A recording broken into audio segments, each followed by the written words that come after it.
अल्हम्दुलिल्लाह, lucky hotel के new branch का बहादुरपुरे पर बड़ा ही अजीम शान इनॉग्रेशन अमल में आ चुका है।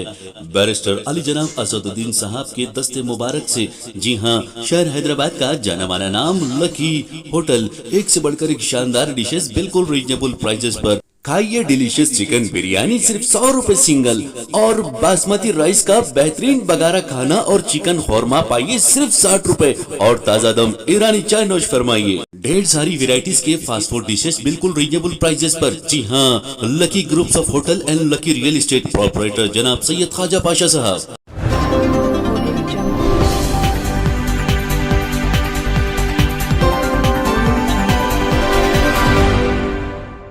अस्सलाम वालेकुम नाज़रीन, तेलंगाना न्यूज़ टुडे में आपका खैर मकदम है।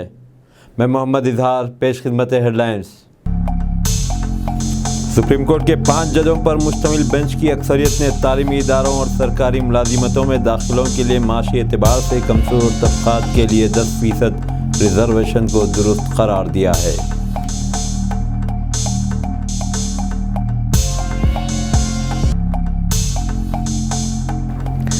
सिविल सप्लाईज के वजीर गंगुला कमलाकर ने कहा है कि रियासती हुकूमत सेहत आमा को अव्वलीन तरजीह दे रही है और सेहतमंद समाज की तामीर के लिए सफाई पर भारी रकम खर्च कर रही है।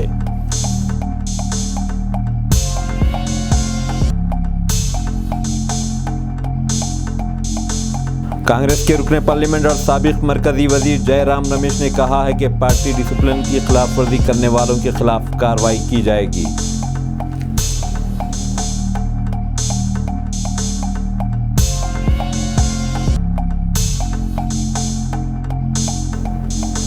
तेलंगाना में भारत जोड़ो यात्रा के आज आखिरी दिन कांग्रेस के रुकने पार्लियामेंट राहुल गांधी ने जिले कामारेड्डी में चंद देहातों का पैदल दौरा किया।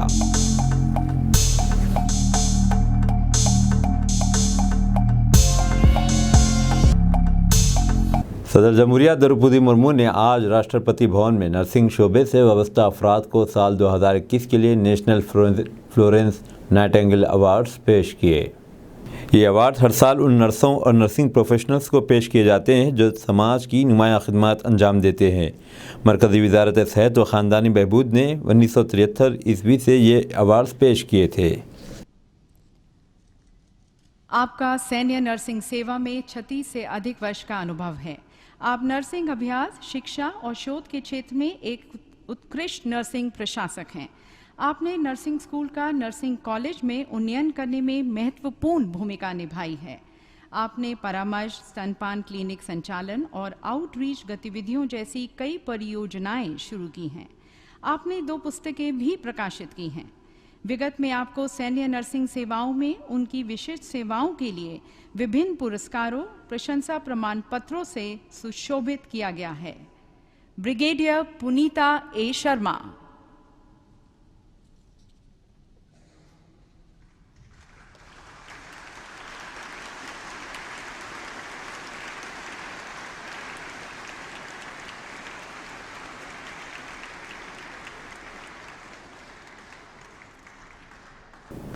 वज़ीर-ए-आज़म नरेंद्र मोदी कल वीडियो कॉन्फ्रेंसिंग के ज़रिए भारत की G20 सदारत के लोगो, उन्वान और वेबसाइट की रस्म अजरा अंजाम देंगे।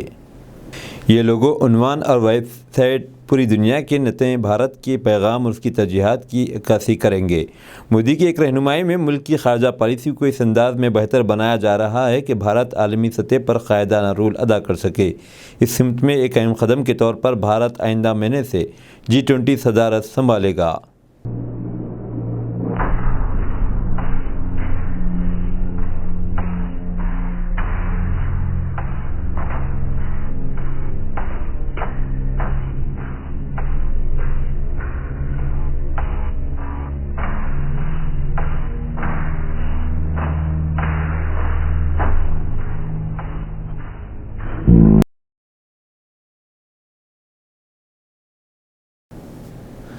सुप्रीम कोर्ट के 5 जजों पर मुश्तमिल बेंच की अक्सरियत ने तालीमी इदारों और सरकारी मुलाजिमतों में दाखिलों के लिए माशी एतबार से कमज़ोर तबक़ात के लिए 10% रिजर्वेशन को दुरुस्त करार दिया। जस्टिस दिनेश महेश्वरी, जस्टिस बेला त्रिवेदी और जस्टिस जेबी पादरीवाला ने दस्तूर की 103वीं तरमीम को हक बजानिब करार दिया, जबकि 2 जजों ने इस फैसले से इख्तलाफ किया।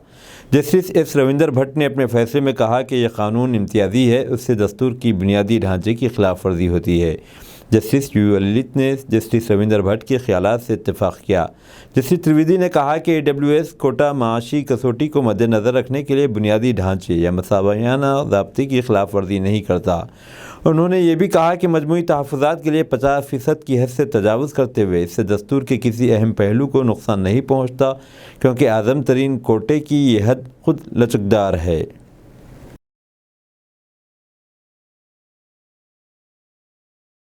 बीजेपी ने AWS कोटे को हक बजानिब करार देने के सुप्रीम कोर्ट के फैसले का खैर मकदम किया है। बीजेपी ने AWS कोटे को हक बजानिब करार देने के फैसले का सुप्रीम कोर्ट के फैसले खैर मकदम किया है। बीजेपी के जनरल सेक्रेटरी BL संतोष ने एक ट्वीट में कहा कि इस फैसले से गरीब कल्याण के लिए वज़ीर आज़म नरेंद्र मोदी की बसीरत साबित होती है। उन्होंने मज़ीद कहा कि यह फैसला समाजी इंसाफ की सिमत में एक बड़ा कदम है। दिल्ली में मीडिया नुमाइंदों से बातचीत करते हुए बीजेपी के तर्जुमान गौरव भाटिया ने AWS कोटे के बारे में सुप्रीम कोर्ट के फैसले पर कांग्रेस के लीडर ओडियत राज के मुबैना काबिल एतराज़ तबसरे के बारे में कांग्रेस से वजाहत का मुतालबा किया। उन्होंने कहा कि कांग्रेस को वजाहत करनी चाहिए कि आया ये पार्टी का मौक़िफ़ है या नहीं।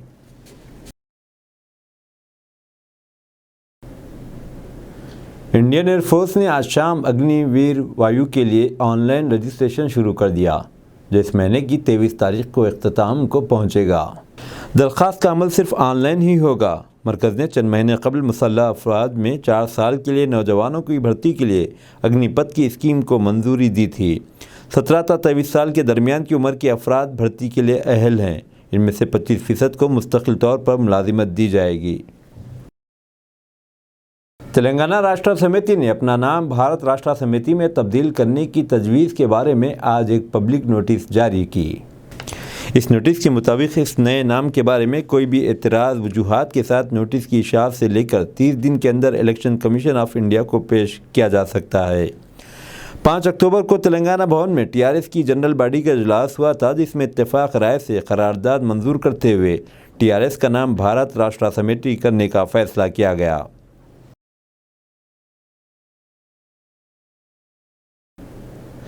तेलंगाना में भारत जोड़ो यात्रा के आज आखिरी दिन कांग्रेस से रुकने पार्लियामेंट राहुल गांधी ने ज़िले कामारेड्डी में चंद देहातों का पैदल दौरा किया।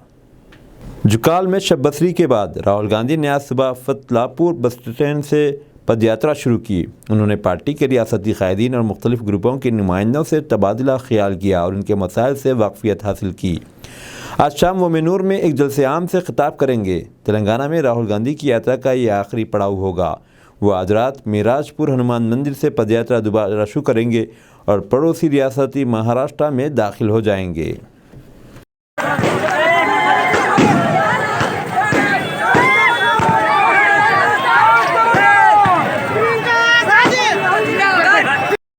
चला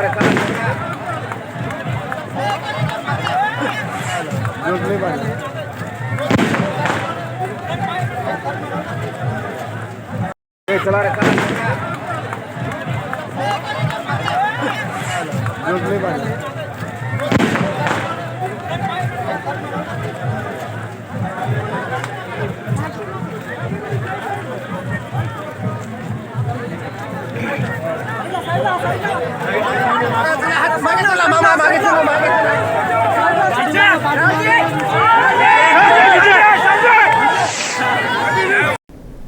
TRS की MLC कविता ने कहा है कि मुनगोड़ ज़िमनी इंतखाब के नतीजे से साफ जाहिर होता है कि तेलंगाना के अवाम चीफ मिनिस्टर चंद्रशेखर राव के साथ हैं। उन्होंने कहा कि TRS की कामयाबी से वाज़ेह है कि पार्टी और चीफ मिनिस्टर को अवाम की मुकम्मल तायद हासिल है। कविता ने कहा कि अवाम ने सस्ते सियासी हरबे इस्तेमाल करने वाले बीजेपी कायदीन को मुंह तोड़ जवाब दिया है। మాసంలో శివుడికి విష్ణుదేవుడికి విశేషంగా రాష్ట్ర వ్యాప్తంగా పూజలు జరుగుతూ ఉంటాయి। మరీ ప్రత్యేకించి మా నిజామాబాద్ పట్టణంలో నీలకంఠేశ్వర స్వామి ఆలయంలో చాలా విశేషంగా పూజలు జరుగుతూ ఉంటాయి। ప్రతి కార్తీక మాసంలో ఏదో ఒక రోజు క్రమం తప్పకుండా అనేక సంవత్సరాల నుంచి ఇక్కడికి వచ్చి అభిషేకం చేసుకునేటటువంటి అదృష్టం నాకు లభించింది। ఈ సంవత్సరం మరీ ముఖ్యంగా కార్తీక పౌర్ణమి మంచి రోజు ఈ రోజు మరి వచ్చి మొత్తం టీఆర్ఎస్ పార్టీ కుటుంబ సభ్యులందరం కూడా కలిసి ఇక్కడ అభిషేక కార్యక్రమంలో పాల్గొనడం నా అదృష్టంగా నేను భావిస్తూ ఉన్నాను. మరి నీలకంఠేశ్వర స్వామి ఆలయ అభివృద్ధి పనులు కూడా స్థానిక శాసనసభ్యులు గౌరవనీయులు గణేష్ గుప్తా గారి ఆధ్వర్యంలో, చైర్మన్ గారి ఆధ్వర్యంలో, మేయర్ గారి ఆధ్వర్యంలో చాలా బాగా జరుగుతూ ఉన్నాయి. ముఖ్యంగా నీలకంఠేశ్వర స్వామికి రథం ఉండాలని మా నిజామాబాద్ ప్రజల కోరిక. దానికి 50 లక్షల రూపాయల ఎస్టిమేట్తోని పనులు సాగుతూ ఉన్నాయి. భక్తులు కూడా పెద్ద ఎత్తున విరాళాలు ఇచ్చి ఆ పనిని సక్సెస్ చేసేటటువంటి కార్యక్రమంలో ఉన్నారు. ప్రభుత్వం కూడా ఎండోమెంట్స్ డిపార్ట్మెంట్ తరఫు నుండి తన వంతుగా సహకారం అందించి రథం కోసం కానీ, ఆలయంలో యాగశాల కానీ, ఇతరత్ర పనులన్నిటి కోసం కూడా మరి ప్రయత్నం చేస్తూ ఉన్నాం. తప్పకుండా త్వరలో అవన్నీ పూర్తి చేసుకుంటామనే విశ్వాసం నాకు ఉన్నది. అదేవిధంగా ఇవాళ మీరు చూసినట్టయితే ఈ మంచి కార్తీక మాసంలో నిన్నటి రోజు అద్భుతమైనటువంటి రిజల్ట్ గౌరవ ముఖ్యమంత్రి కేసీఆర్ గారిని ఆశీర్వదిస్తూ మునుగోడు ప్రజలు ఇవ్వడం జరిగింది. ఇన్ని రోజులు అవాకులు చెవాకులు పేలినటువంటి అనేక మంది నోర్లు మూతపడేలాగా మునుగోడు ప్రజలు బీఆర్ఎస్ పార్టీకి, టీఆర్ఎస్ పార్టీకి, మరీ ముఖ్యంగా కేసీఆర్ గారి నాయకత్వానికి మద్దతు పలకడం మునుగోడు ప్రజలందరికీ కూడా ధన్యవాదాలు తెలియజేస్తూ ఉన్నాము. నల్గొండలో ఇప్పటికే హ్యాట్రిక్ కొట్టినాం. ఇక ముందు తెలంగాణలో ఏ ఎలక్షన్ అయినా, వేరే చోట ఏ ఎలక్షన్ అయినా తప్పకుండా కేసీఆర్ గారి పక్షాన ప్రజలు ఉంటారనేటటువంటి విశ్వాసం నాకున్నది. Thank you. జై తెలంగాణ. कांग्रेस के रुकने पार्लियामेंट और साबिक मरकजी वजीर जयराम रमेश ने कहा है कि पार्टी डिसिप्लिन की खिलाफ वर्जी करने वालों के खिलाफ कार्रवाई की जाएगी। कामारेड्डी के ज़िले के शेखापुर में एआईसीसी के तर्जुमान पवन खेरा के साथ एक प्रेस कॉन्फ्रेंस से खिताब करते हुए उन्होंने कहा कि आने वाले दिनों में कांग्रेस पार्टी नए अज़्म के साथ काम करेगी। उन्होंने कहा कि मुनगोड़ का ज़िमनी इंतखाब दौलत और शराब के ज़रिए जीता गया। उन्होंने कहा कि पार्टी मुनगोड़ के नतीजे का जायज़ा लेगी। उन्होंने ज़िमनी इंतखाब को गैर मामूली करार देते हुए कहा कि कांग्रेस की उम्मीदवार पालवाई सूर्यवंशी एक जुरातमंद लीडर है जिन्होंने 2 करोड़ पतियों का मुकाबला किया। में कैक्टस होता है, उसमें बड़े कांटे होते हैं। टीआरएस ऐसे ही है, कैक्टस है। हम लड़ाई लड़े, ईमानदारी से लड़े, और जैसा कि मैंने कहा, मैं एक बार फिर कहूंगा, पालवाई श्रावंती साहसी महिला है कि वो लड़ी, चुनाव प्रचार हुआ, पर हम दौलत और शराब का मुकाबला नहीं कर पाए। जिस तरीके से नोट बहाए गए हैं, जिस तरीके से शराब बहाया गया है, ये इलेक्शन कमीशन को जांच करनी चाहिए। इस उपचुनाव की जांच होनी चाहिए। कल डेमोक्रेसी की हत्या हुई है, जमहूरियत की हत्या हुई है। हालांकि टीआरएस जीता है, उसमें कोई दो राय नहीं है। बीजेपी सेकंड प्लेस पे है, हम थर्ड प्लेस पर, इसमें कोई उस पर हम शक नहीं कर रहे हैं।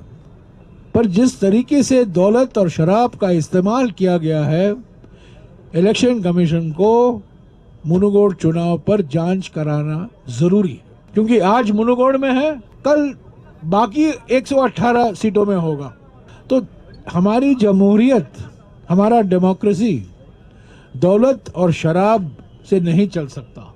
और मुझे अफसोस है, कहना पड़ता है, कि जिस मात्रा में शराब और दौलत का इस्तेमाल किया गया है मुनुगोड़ में, ये शर्मनाक चीज़ है और हम इसका मुकाबला नहीं कर पाते हैं।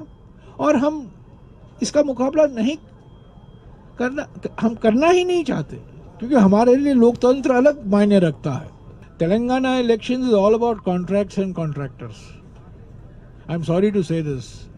This has become politics of the contracts, for the contracts, of the contracts.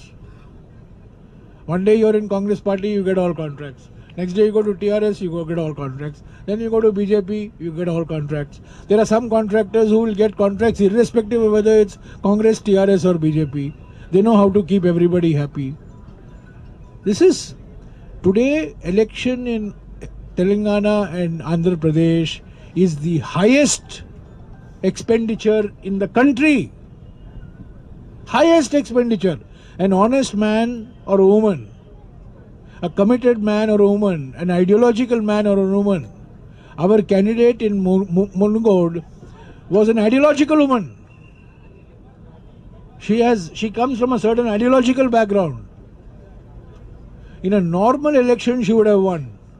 But this is an abnormal election, no? And Telangana has become the highest expenditure per assembly seat, per parliament seat. Elections, unfortunately, in Telangana and some states, you have National Liquor Security Act, you know. अगर उसका reply, पर मैं एक चीज कहूंगा, अगर लक्ष्मण रेखा cross हुआ है और कमिटी कहती है कि लक्ष्मण रेखा क्रॉस हुआ है, एक्शन लिया जाएगा, बिल्कुल। ये देखो, ये कांग्रेस में रहना एक पांव दूसरा पांव और बाहर रहना, ये नहीं चलेगा। उनको शो कॉज नोटिस दिया गया। What is the last date for the show cause notice? Today is the 7th, so 3 days have passed. Has the reply come? Yeah. Reply has not come. Fine. So if the reply has not come, disciplinary action committee will meet and say reply has not come and take whatever action has to be taken. That we are very serious. Show cause notice was not a dikhawa. It was real. Deadline was given. Reply, if the reply comes, it will be examined. If the reply has not come, maybe reminder will be sent with a time deadline.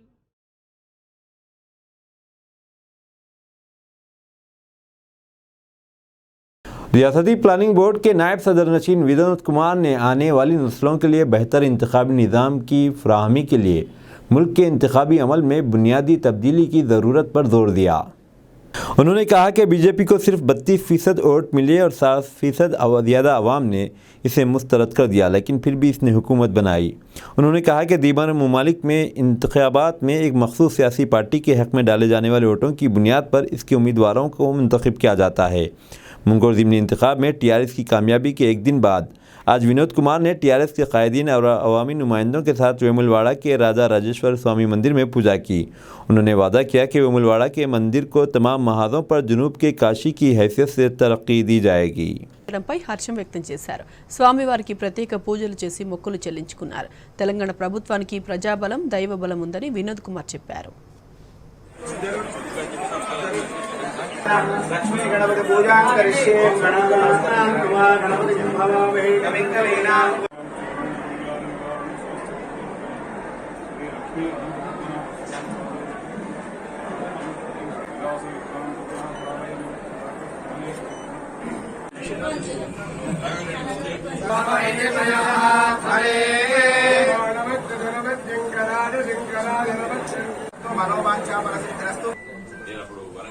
CPI నుండి RR assembly segment తీసుకుంది incharge. నిన్ననే మునుగోడు ఎన్నికల్లో కూడా బ్రహ్మాండమైన మెజార్టీతో మరి TRS party గెలవడం జరిగింది. మెజార్టీని ఎందుకంటున్నంటే ఓడిపోయిన అభ్యర్థి పైన కాదు, మాకు పోయినసారి ఎన్ని ఓట్లు వచ్చినాయి దానికంటే ఇప్పుడు ఎన్ని ఎక్కువ 25,000 ఓట్లు ఎక్కువ వచ్చిన పోయినసారి కంటే. కాబట్టి మంచి ఓటర్ మహాశయులు మునుగోడులో టీఆర్ఎస్ పార్టీని పెద్ద ఎత్తున మాకు ఓట్లు వేశారు.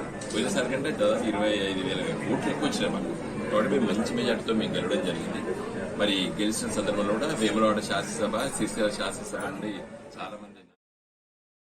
सिविल सप्लाईज के वजीर गंगुला कमलाकर ने कहा है कि रियासती हुकूमत सेहत आमा को अव्वलीन तरजीह दे रही है और सेहतमंद समाज की तामीर के लिए सफाई पर भारी रकम खर्च कर रही है। उन्होंने आज करीमनगर में सत्तावाहन अर्बन डेवलपमेंट अथॉरिटी के दफ्तर में खुद का खाकुरो मशीनों का इफ्तिताह किया। उन्होंने कहा कि अवाम की सेहत का ख्याल रखना हुकूमत की जिम्मेदारी है और रियासती हुकूमत सफाई के लिए कोई भी रकम खर्च करने तैयार है।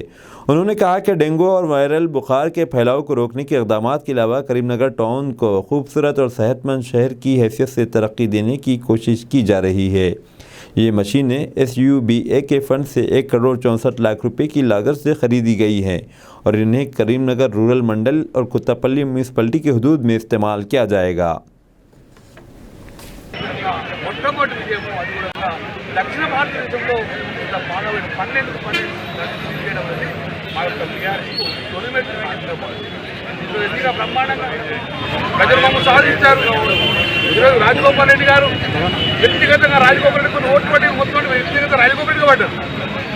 బీజేపీ వ్యతిరేకం ఉన్నా కొన్ని ప్రత్యక్షంగా రాజగోపాల్ రెడ్డి సాధించి పడ్డే కానీ కావాలి, బీజేపీ ఓట్లు కావాలి, కేవలం రాజగోపాల్ రెడ్డి ఓట్లు మాత్రమే.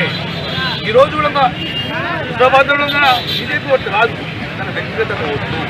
కాబట్టి నేను ఎక్కడ చెప్తున్నాను, ఈరోజు టీఆర్ఎస్ పార్టీ కేసీఆర్ గారి నాయకత్వం దినదిన పెరిగింది, తగ్గలేదు.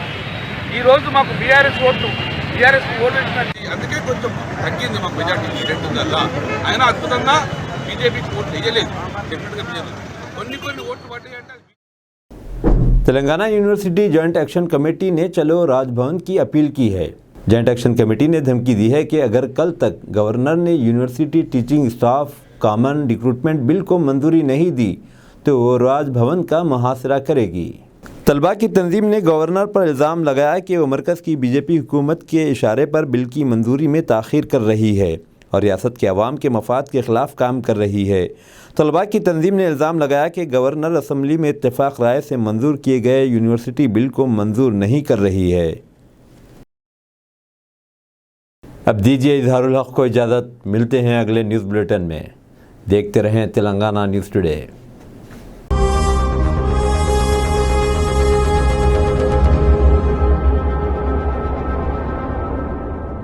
तो नाजरीन, मैं आपका दोस्त Syed Shahabuddin, the great Indian laughter challenge पाया पाया फेम। देखते रहिए TNT news and entertainment channel.